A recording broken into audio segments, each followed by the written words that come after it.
मनोज जरांगेंनी पुन्हा एकदा छगन भुजबळांवर निशाणा साधलाय।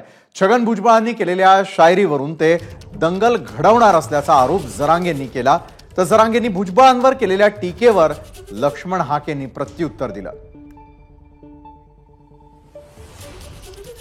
पुण्याच्या भाषणात छगन भुजबळ म्हणले, त्यांचं असं म्हणणं होतं की आता गंजल्या तलवारी त्या घासून ठेवा। मग ते शायरीच्या माध्यमातून असं कशाच्या माध्यमातून ह्यो इशारा डेंजर आहे, ह्यो इशारा डेंजर आहे की तलवारी गंजल्या त्या घासून ठेवा। याचा अर्थ त्याला बहुतेक मराठ्यांसंग दंगल घडून आणायची, जाती जाती तेढ निर्माण करायचा। मराठ्यांना फक्त माझं एकच आव्हान आहे, आपण शांततेत राहायचं। अगोदर सुरुवात आपण करायची नाही, पण आपणही तयार येणारा।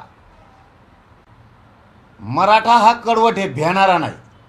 जर यांनी तसं काय प्रयोग केला आणि यांनी जर कोणा हत्यार वाटायचं काम केलं, दंगली घडायचा प्रयत्न जर केला, तर आपण हात बांधून बसायचं नाही। कारण माझा एकही मराठा यांच्या हातून मरता कामा नये, वयाला जाता कामा नये।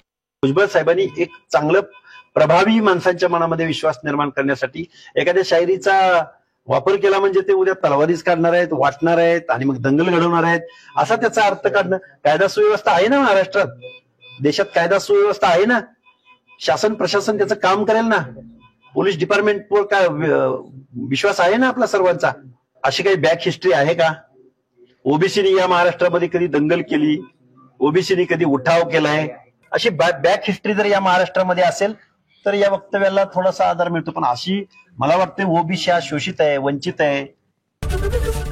एबीपी माझा, उघडा डोळे बघा नीट।